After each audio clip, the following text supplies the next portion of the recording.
Ini adalah episode kelima. Pada 4 episode sebelumnya, kita sudah menjawab 7 dari 10 argumen yang selama ini membuat kita yakin bahwa bumi berbentuk bola. Pada episode ini, kita akan membahas topik nomor 8, yaitu soal penerbangan keliling dunia akan tiba kembali di tempat yang sama, yang menimbulkan persepsi bahwa bumi ini berbentuk bola. Pada episode ini, juga dibahas soal Antartika dan bom nuklir kubah bumi, yang sangat berkaitan dengan penerbangan dan angkasa luar. Pertanyaan paling umum tentang flat earth adalah tentang penerbangan. Jika kita terbang dari barat ke timur, akan kembali ke tempat semula. Bagaimana ini bisa terjadi jika buminya datar? Pertanyaan umum kedua adalah, jika bumi ini datar, ujungnya apa? Apakah kita akan jatuh? Pertanyaan yang lebih mendasar sebenarnya adalah, dari mana asalnya peta bumi bola dan peta bumi datar itu? Bisa dipertanggungjawabkan atau tidak kebenarannya? Silakan Anda cek situs USGS, United States Geological Survey. USGS adalah lembaga resmi bentukan pemerintah Amerika Serikat yang sudah beroperasi selama 137 tahun. Karyawannya hampir 9.000 orang. Anggarannya mencapai puluhan triliun rupiah per tahun. Tak mengherankan jika USGS menjadi lembaga survei geologi yang paling kredibel di dunia saat ini.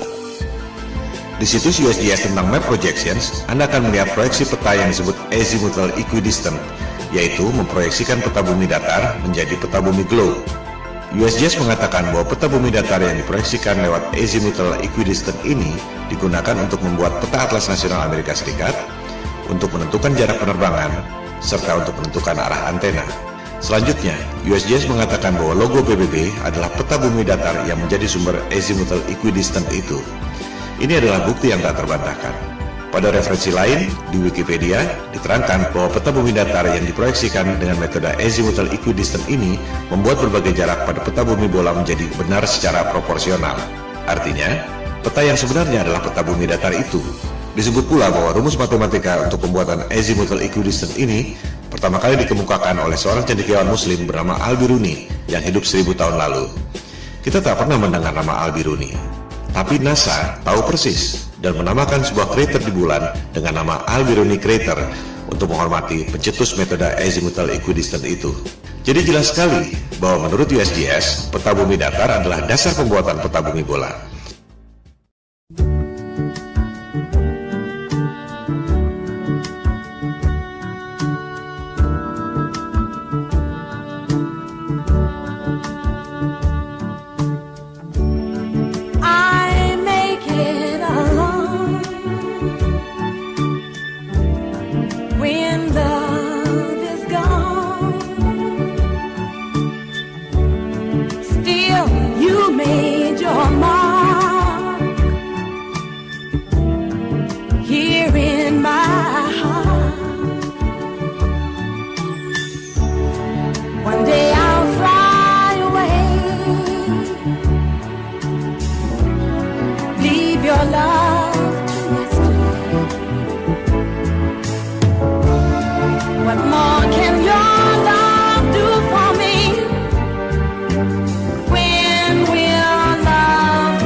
Yang mungkin Anda tidak perhatikan adalah horizon bumi selama Anda terbang. Lengkung seperti bola atau lurus dan datar. Berikut adalah time-lapse dari penerbangan Airbus 380 yang direkam pada penerbangan dari LA ke Frankfurt sejauh 9.370 km. Rekaman dilakukan dengan kamera biasa, bukan fisheye lens yang membuat semua tampak lengkung. Mari kita lihat apakah horizon bumi itu lengkung atau datar.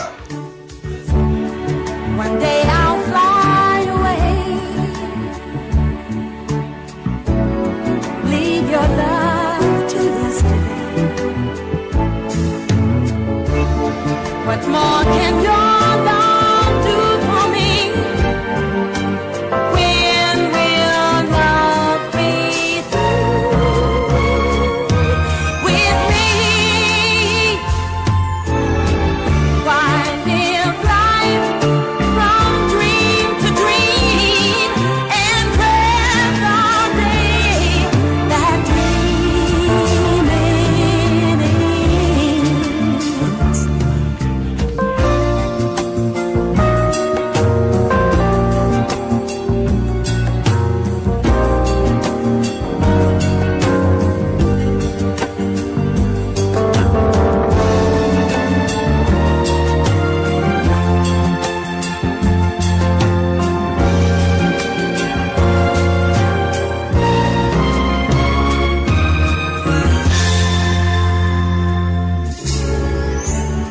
Kembali pada perbandingan kedua peta, tempat-tempat di dekat pusat lingkaran, yakni kutub utara, secara proporsional jaraknya sama. Semakin ke selatan, jaraknya semakin berbeda. Yang paling membedakan adalah Antartika. Kita akan membahasnya satu persatu.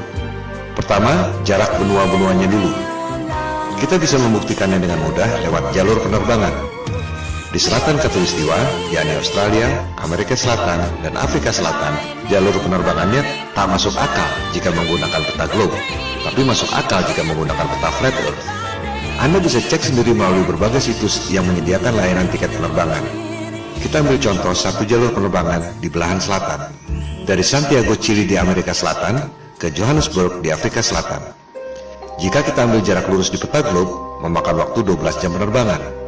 Tapi, jika Anda cek di situs-situs tiket penerbangan, rute tersebut tidak ada. Dari Santiago, harus mampir dulu di Senegal, baru ke Johannesburg, memakan waktu 19 jam penerbangan. Rute itu tampak tidak masuk akal. Tapi, jika menggunakan peta flat earth, menjadi sangat masuk akal karena merupakan garis lurus. Menarik bukan? Kita ambil jalur lain lagi di selatan. Dari Johannesburg, Afrika Selatan, ke Sydney di Australia Selatan. Jika kita ambil jarak lurus di peta globe, memakan waktu 11 jam penerbangan. Tapi rute itu tidak ada. Dari Johannesburg, harus mampir dulu ke Dubai, baru ke Sydney, memakan waktu 18 jam penerbangan. Ini juga tampak tidak masuk akal. Sementara, jika menggunakan peta flat earth, rute Johannesburg, Dubai, Sydney hampir lurus. Mana yang lebih masuk akal buat Anda? Kita ambil contoh ketiga. Sekarang dari Sydney, kembali ke Santiago, Chili. Jadinya keliling dunia, tapi di bagian selatan Khatulistiwa. Menurut keterangan USGS tentang azimuthal equidistant yang sudah dijelaskan tadi, seluruh jarak di selatan Khatulistiwa pada peta globe memang tidak benar karena jaraknya makin jauh dari pusat lingkaran, yakni kutub utara. Kita lihat, pada peta globe, dari Sydney ke Santiago, Chili, jika menggunakan garis lurus memakan waktu 15 jam. Rute itu juga tidak ada. Dari Sydney, harus transit dulu ke LA, baru kemudian ke Santiago. Total 27 jam. Sangat tidak masuk akal. Jika menggunakan peta flat earth, rute Sydney, LA, Santiago itu memang hampir seperti garis lurus. Mana yang lebih masuk akal buat Anda? Ini semua adalah indikasi, reasonable doubt, bahwa ada kecurigaan yang beralasan, bukan bukti nyata bahwa rutenya salah. Sebab orang bisa saja mengatakan karena masalah komersial, yaitu transit untuk ambil penumpang. Tapi tetap saja, sebagaimanapun mengambil penumpang, tak akan dilakukan jika rutenya tidak masuk akal. Bukti yang agak telak adalah berita di Daily Mail 13 Oktober 2015 lalu. Pada penerbangan China Airlines dari Bali ke LA, seorang wanita melahirkan di pesawat pada ketinggian 30.000 kaki atau 9,2 km. Pesawat terpaksa melakukan pendaratan emergency di Alaska. Sangat mengherankan bukan? Dari Bali ke LA mendarat emergency di Alaska. Pada peta globe, rutenya seperti ini.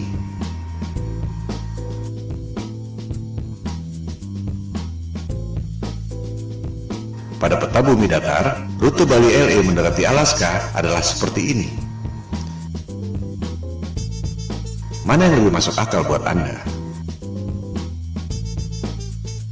Perbedaan utama antara peta globe dan peta bumi datar adalah di bagian selatan. Pada peta globe, di selatan Khatulistiwa semakin mengecil dan Antartika adalah sebuah benua. Pada peta bumi datar, di selatan Khatulistiwa semakin membesar dan Antartika adalah lingkaran yang mengelilingi bumi datar. Kunci pembedanya adalah Antartika, sebuah kawasan misterius yang memang sejak zaman dulu jarang dikunjungi orang. Bukan hanya karena dingin dan ombak yang ganas, melainkan juga karena sistem navigasi, termasuk kompas, tidak berjalan dengan baik di Antartika. Tercatat Vasco da Gama, penjelajah asal Portugis yang dalam tanda petik menemukan Maluku dan Timur Timur di abad ke-16. Namun upayanya gagal karena cuaca buruk terus-menerus dan jarum kompas tidak menentu. Suatu hal yang wajar mengingat jaraknya jauh dari pusat lingkaran bumi, yakni kutub utara, yang merupakan medan magnet yang menarik jarum kompas ke arah utara. Penjelajah pertama yang berhasil ke Antartika adalah Captain James Cook, orang Inggris pertama yang tercatat mendarat di Hawaii, Australia, dan New Zealand. Ia menjelajahi Antartika tahun 1772 bersama 111 awak kapal dan saintis. Captain Cook menjelajahi Antartika selama 3 tahun 8 hari. Ia hanya menemukan tembok es. Tak ada jalan masuk. Selama 3 tahun 8 hari itu, tercatat ia menjelajahi 60.000 km tembok es Antartika. Angka itu juga sangat menarik. 60.000 km adalah 1,5 kali panjang ekuator bumi. Ia sudah menempuh jarak 1,5 kali keliling dunia dan hanya menemukan tembok es Antartika. Dari jurnal catatan Captain Cook, rute 60.000 km pada peta globe adalah seperti ini. Pada peta bumi datar, rute Kapten Cook adalah seperti ini. Ia benar-benar keliling di ujung dunia, tembok es Antartika yang mengelilingi bumi datar. Catatan Kapten Cook ini sebenarnya bukti yang otentik bahwa peta globe adalah bohong. Sebab, pada peta globe, Antartika dibilang sebagai benua dengan keliling 12.000 miles atau 19.300 km. Padahal, Kapten Cook menjelajah keliling tembok es Antartika sepanjang 60.000 km.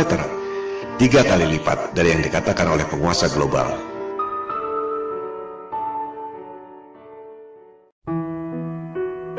Tokoh paling penting dalam penjelajahan Antartika adalah Admiral Richard E. Byrd. Ini adalah orang yang sangat kredibel. Perwira Angkatan Laut pemegang Medal of Honor, medali tertinggi dalam militer Amerika Serikat. Ia tercatat sebagai orang pertama yang terbang ke kedua kutub, kutub utara dan kutub selatan. Byrd tercatat sebagai admiral termuda dalam sejarah militer Amerika Serikat. Ia diangkat sebagai admiral pada usia 41 tahun. Admiral Byrd pertama kali menjelajah Antartika tahun 1928-1930 dengan 2 kapal laut dan 3 pesawat udara. Byrd kembali menjelajah Antartika tahun 1934. Yang kedua kali itu, ia sendirian, 5 bulan di Antartika. Penjelajahan Antartika ketiga dilakukan tahun 1939-1940, di mana Admiral Byrd ditugaskan oleh pemerintah Amerika Serikat. Yang paling fenomenal adalah penjelajahan keempat tahun 1946-1947 setelah Perang Dunia Kedua yang terkenal dengan nama Operation High Jump. Admiral Byrd ke Antartika membawa pasukan militer lengkap, 13 kapal laut termasuk kapal induk dan 29 pesawat terbang termasuk helikopter. Ekspedisi Antartika terbesar sepanjang sejarah umat manusia sampai sekarang. Operation High Jump menimbulkan banyak pertanyaan dan spekulasi. Untuk apa membawa pasukan sebanyak itu? Ancaman apa yang mereka khawatirkan sampai harus membawa pasukan sebesar itu? Tujuan yang sesungguhnya tidak terungkap sampai sekarang. Sebagai perwira militer, Admiral Byrd tutup mulut, tak banyak bicara soal itu. Dokumentasi Operation High Jump sempat beredar. Terlihat Admiral Byrd menemukan wilayah di Antartika yang sama sekali tidak ditutupi salju, yang sangat memungkinkan adanya kehidupan.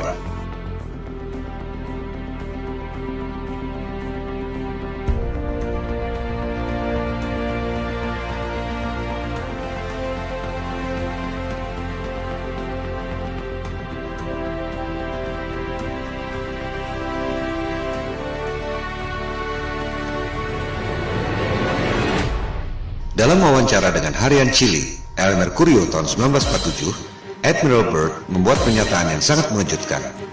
Ia mengatakan, Amerika Serikat perlu mengambil tindakan defensif terhadap serangan udara musuh yang datang dari kutub. Musuh yang mana? Mengapa dari kutub? Teka-teki yang tak terjawab sampai sekarang.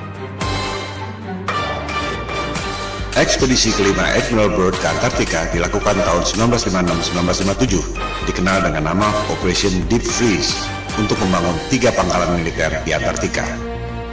Berikut ada cuplikan wawancara TV yang langka dari Admiral Byrd tahun 1957. A television journal of the important issues of the hour. Our very distinguished guest for this evening is Admiral Richard E. Byrd. I must say that Admiral Byrd, our guest tonight, is not only our greatest living explorer, but he's been an inspiration to countless Americans. Admiral Byrd, you've been to both the North Pole and the South Pole. Is there any unexplored land left on this Earth? But strangely enough, there's left in the world today an area as big as the United States that's never been seen by a human being. And that's beyond the pole on the other side of the South Pole.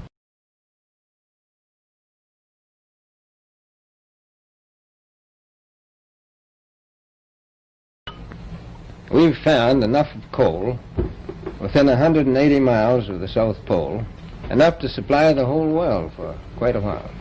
So we think there's oil there, and there's evidence, probably uranium there. Ada 3 hal yang sangat penting yang perlu dicatat dari pernyataan otentik Admiral Byrd. Pertama, Antartika kaya sumber daya alam. Ada batu bara, minyak, dan kemungkinan uranium. Kedua, ada wilayah sebesar Amerika Serikat yang belum pernah dilihat oleh manusia. Letaknya melampaui atau di belahan lain Antartika. Ketiga, dari clipping koran di Chili tahun 1947 setelah Operation High Jump, dikatakan ada kemungkinan serangan udara musuh yang datang dari Antartika. Ketiga hal ini adalah teka-teki yang luar biasa. Pertama, dunia pertambangan, dimanapun ada sumber daya, pasti akan disambangi dan digali. Selama ada nilai ekonomi, menghasilkan keuntungan, perusahaan pasti berebut. Udara dingin sama sekali bukan hambatan. Di Kutub Utara, kita tahu ada banyak perusahaan tambang yang beroperasi. Australia misalnya, yang berada di belahan bumi selatan, memiliki pertambangan di Kutub Utara, tapi tidak di Antartika. Tak ada satupun perusahaan pertambangan yang menggali sumber daya di sana. Padahal jelas-jelas Admiral Byrd mengatakan ada sumber batu bara yang cukup untuk memasok seluruh dunia selama beberapa tahun. Byrd checks position by the sun compass. The glacier signals the South Pole itself. Here, Byrd drops the flags of the United Nations, carefully boxed, a symbol of America's goodwill to all nations. Coal, a mountain of coal. Byrd later declares Antarctic mines, if once tapped, could supply the world's coal needs for centuries.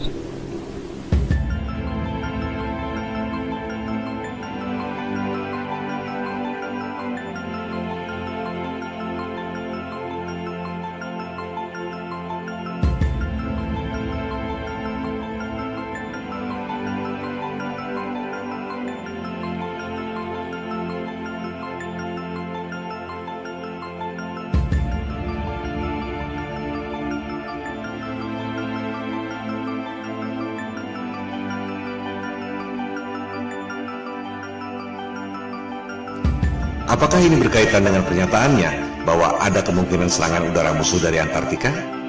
Musuh yang mana? Byrd menyimpan rahasia ini bersama para elit global.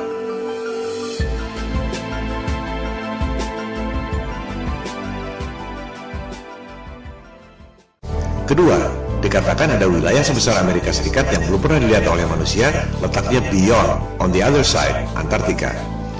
Jelas sekali ia tidak bicara dengan menggunakan peta bumi globe. Sebab, jika terbang melewati Antartika, seharusnya kembali pada 3 benua yang terletak di selatan. Apakah Australia, Amerika Selatan, atau Afrika Selatan? Tapi Byrd mengatakan, jika kita terbang melewati Antartika, justru sampai ke benua lain yang belum pernah dilihat oleh manusia. Tak mungkin jika menggunakan peta globe. Sekali lagi, Admiral Byrd adalah tokoh yang kredibel. Admiral termuda sepanjang sejarah militer Amerika Serikat, pemegang Medal of Honor. Dan kita semua melihat dan mendengar sendiri dari mulutnya, bukan berita hoax atau salah terjemahan. Artinya, informasi ini adalah data yang kredibel, bahwa jika kita melewati Antartika, kita akan menemukan dunia lain, benua yang belum terpetakan. Pada peta bumi datar, yang dipetakan memang hanya sebatas tembok es Antartika yang mengelilingi bumi datar. Tak ada yang tahu apa yang ada di seberang tembok es itu. Kebanyakan orang berpikir bahwa di tembok es itu ada kubah celestial yang tidak kelihatan. Tapi, menurut Byrd, masih ada benua lain di seberang sana.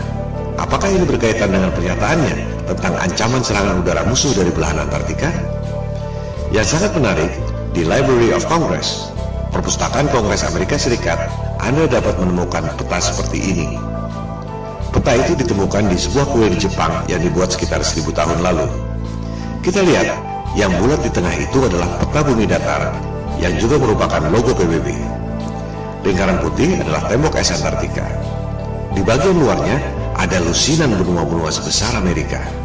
Apakah ini yang dimaksud oleh Admiral Byrd? Kalaupun benar, apakah benua-benua itu ada penghuninya? Manusia atau bukan? Itukah yang dimaksud Byrd sebagai kemungkinan serangan udara musuh dari belahan Antartika? Jangankan pergi ke bulan, Mars, atau Jupiter. Di belahan selatan bumi saja masih banyak yang tidak kita ketahui.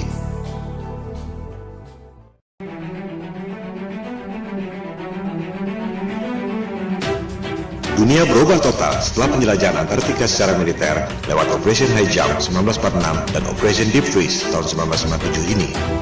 Tahun 1957 dimulailah perundingan Antarctic Treaty yang ditandatangani 2 tahun kemudian. Antartika dideklarasikan sebagai daerah terlarang.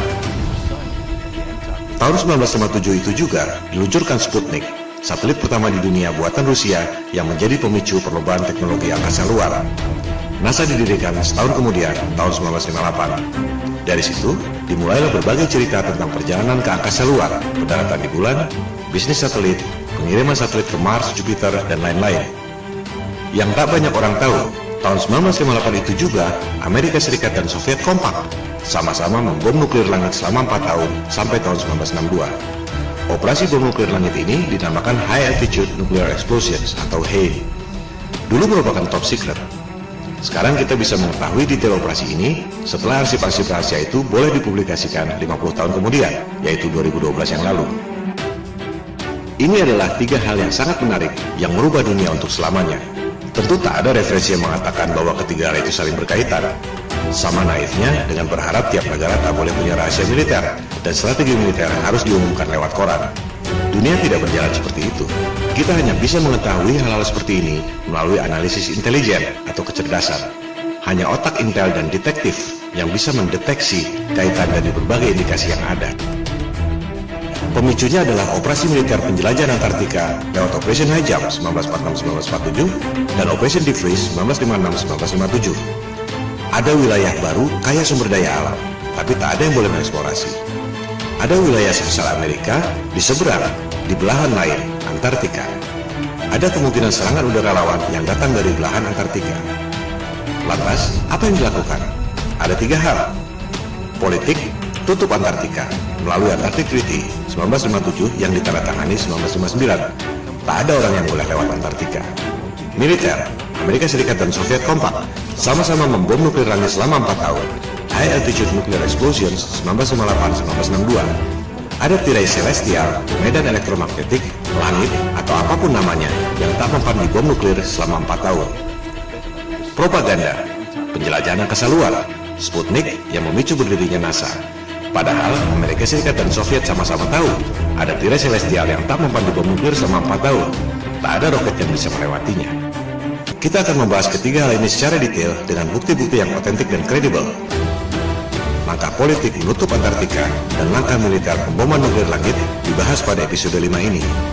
Langkah berikutnya, propaganda penjelajahan angkasa luar dibahas pada episode 6, NASA Hollywood.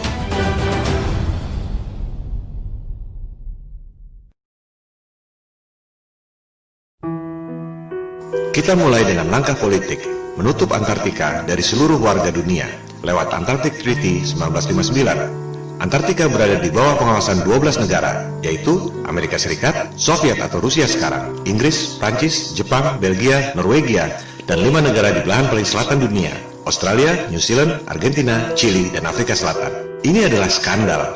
Semua negara boleh punya rahasia militer dan daerah terlarang. Area 51 atau Pentagon misalnya, atau Istana Negara, sudah pasti orang tak boleh terbang melintasi daerah itu tanpa izin. Tapi bukan berarti tak boleh melintasi satu benua Amerika. Melarang orang melewati satu benua adalah bukti bahwa dunia ini adalah panggung yang dikuasai oleh segelintir dalang. Dunia adalah milik seluruh warga berdasarkan prinsip kesetaraan. Tak ada yang boleh menjadi polisi dunia. Sebab kekuasaan itu cenderung korup dan kekuasaan yang mutlak secara mutlak pasti akan korup. Warga dunia berhak untuk tahu ada apa sebenarnya di Antartika. Jika bumi ini berbentuk bola dan di seberang Antartika adalah belahan bumi kita juga, semua warga berhak untuk tahu. Jika ternyata di seberang Antartika ada dunia lain yang belum pernah dilihat oleh manusia, seperti yang dikatakan oleh Admiral Byrd, warga dunia pun berhak untuk mengetahuinya. Maka kita kembali pada Flat Earth Challenge di awal episode 1. Kita tak perlu buang waktu berdebat kusir soal bentuk dunia. Silakan terbang lintasi Antartika. Anda tak akan dapat melakukannya. Yang dimaksud di sini adalah terbang melintasi Antartika, bukan camping atau terbang di pinggiran. Banyak tur atau camping di pinggiran Antartika. Bukan itu yang dimaksud. Lebih lucu lagi, peserta tur Antartika diminta untuk tidak memotret horizon secara langsung, tapi harus melalui kaca cembung, fish eye lens, agar horizonnya kelihatan lengkung. Ini juga bukti bahwa ada hal yang disembunyikan. Horizon di Antartika kelihatan sekali lurus dan datar, tapi hanya boleh dipotret dengan kaca fish eye agar kelihatan lengkung. Tak ada yang bisa keliling dunia lewat selatan melintasi Antartika. Apa yang disembunyikan di sana? Apa dasarnya 12 negara punya hak lebih dari negara-negara lain di dunia? Di mana itu jargon hak asasi manusia dan demokrasi yang selama ini mereka dengung-dengungkan? Yang ada hanyalah kartel, oligopoli, homo homini lupus. Manusia adalah serigala bagi sesamanya. Ini yang membuat topik Flat Earth booming secara eksponensial sejak November 2015. Jika semua orang lama-lama sadar, satu kebohongan ini akan membongkar kebohongan-kebohongan lainnya. Seperti batu kerikil yang bikin jatuh raksasa. Elit global mulai terpojok. Jumlah mereka hanya sedikit. Tak ada yang bisa melawan people power. Maksud dari pemaparan ini adalah membangkitkan kesadaran. Silakan sebarkan. Silakan lakukan riset sendiri. Silakan buat video sendiri dan tayangkan. Jangan berharap mereka akan mengakui. Standard operating prosedurnya adalah bantah, bantah, dan bantah. Jika Anda memposting soal Flat Earth, jangan kaget jika Anda dihina dan dipermalukan seperti orang yang paling bodoh di dunia. Saran saya, tak perlu ladeni debat kusir. Cukup fokus pada 3 hal, pembuktian secara angka dan fisik. Perhitungan matematik gravitasi, perhitungan matematik gerhana, dan fisik melintasi Antartika. Skakmat.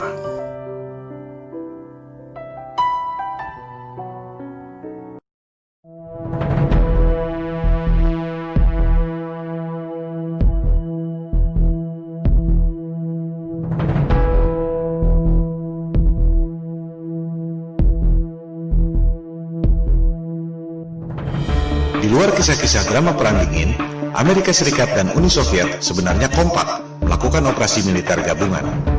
Penjelajahan Antartika yang terakhir, Operation Deep Freeze 1956-1957 oleh Amerika Serikat dan Soviet. Tak lama kemudian, di tahun 1957 itu juga, Soviet meluncurkan satelit pertama di dunia, yakni Sputnik. Fungsi Sputnik sebagai satelit bisa dibilang tak ada apa-apanya. Sebuah bola dengan diameter 58 cm dan hanya membunyikan sinyal yang tak penting. Yang signifikan adalah roketnya. Itu adalah kali pertama manusia bisa mengirim roket sampai ketinggian 577 km. Lebih dari setengah pulau Jawa ke angkasa. Amerika Serikat menyusul tak lama kemudian, mengirim roket berisi satelit Explorer tahun 1958. Amerika Serikat dan Soviet sama-sama tahu ada sesuatu di angkasa yang sangat serius. Kita hanya mendengar sedikit lewat fenomena Van Allen belt.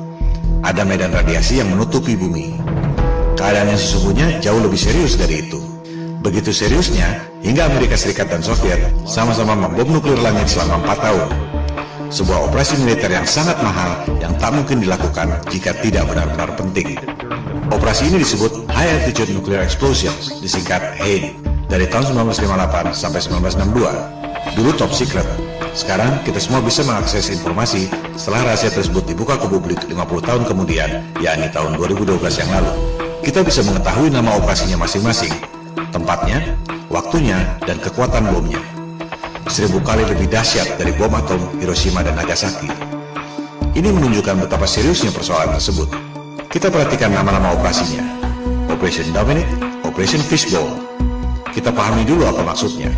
Melalui teknologi roket yang bisa mencapai ketinggian 577 km, Amerika Serikat dan Soviet sama-sama tahu bahwa ada tirai alias kubah celestial yang menutupi bumi. Kubah yang tidak kelihatan, tapi memiliki radiasi yang mematikan. Seperti perisai elektromagnetik dalam film Star Trek. Bahkan disebut impenetrable, tak dapat dilewati. Sungguh mengherankan, orang sampai sekarang masih percaya bisa pergi ke angkasa luar. Padahal jelas-jelas disebut ada perisai alami yang tak dapat ditembus. Ini yang dulu dikatakan oleh Ibnu Sina 1000 tahun yang lalu sebagai solid but transparent spheres, dan yang dikatakan oleh Nikola Tesla 100 tahun lalu sebagai celestial spheres. Untuk mudahnya, kita sebut saja kubah celestial atau kubah bumi. Elit global merasa kita ini seperti ikan dalam akuarium. Mereka mau menghancurkan akuarium itu dengan bom nuklir. Oleh sebab itu, operasinya disebut Operation Fishbowl.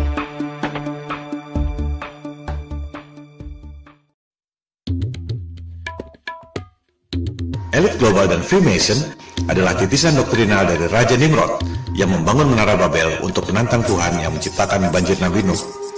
Mereka percaya bahwa yang namanya Paradise alias surga Firdaus adalah Atlantis, sebuah benua yang ditenggelamkan oleh Tuhan lewat banjir Nuh. Itu sebabnya Nimrod membangun Menara Babel yang menjulang tinggi ke langit. Anda bisa mempelajari sendiri soal Menara Babel ini pada Alkitab Taurat.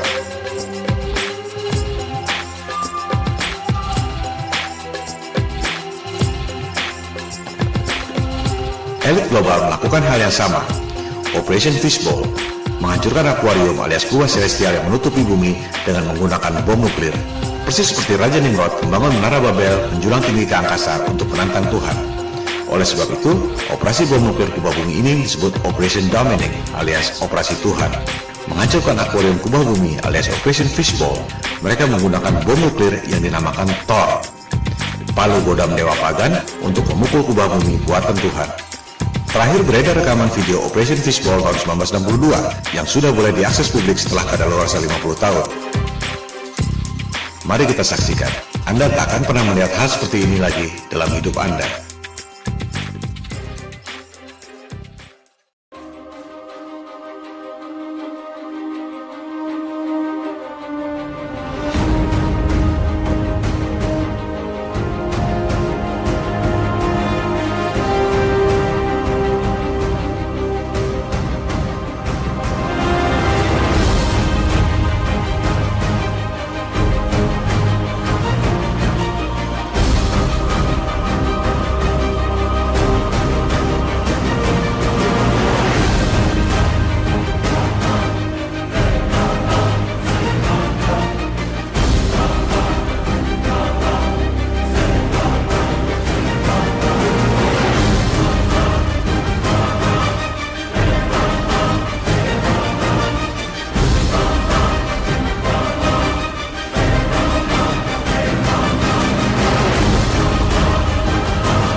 Amerika Serikat dan Soviet sama-sama membom nuklir selama 4 tahun, 1958-1962.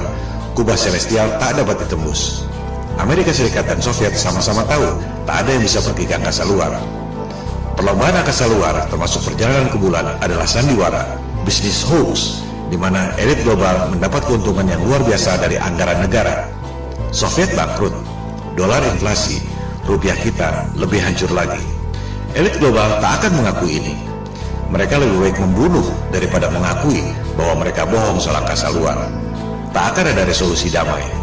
Yang ada ialah people power. Mosi tidak percaya pada penguasa global yang membuat bangkrut semua negara di dunia lewat hutang-hutang dan financial engineering. Tentang space program yang dilakukan oleh Amerika Serikat, Rusia, China, dan lain-lain akan kita bahas pada episode ke-6 NASA Hollywood. Sementara kita tutup episode ke-5 yang membahas argumen ke-8 bumi bola. Penerbangan keliling dunia dari barat ke timur atau sebaliknya tidak membuktikan bahwa bumi ini berbentuk bola. Sebab perjalanan tersebut sebenarnya adalah seperti jangka yang mengelilingi pusat lingkaran, yakni kutub utara pada bumi datar. Sebaliknya, rute Bali LA yang terpaksa mendarat darurat di Alaska karena wanita melahirkan tak akan terjadi jika buminya berbentuk bola. Rute tersebut hanya mungkin terjadi jika menggunakan peta bumi datar.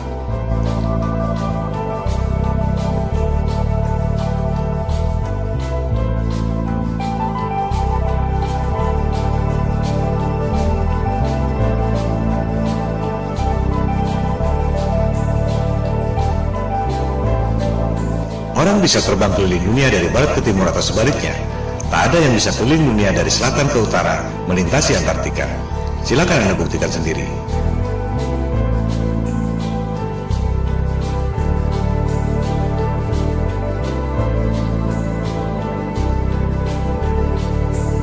Hal ini membuktikan ada rahasia yang disembunyikan di Antartika. Antartika adalah salah satu rahasia kunci pada konspirasi bumi datar.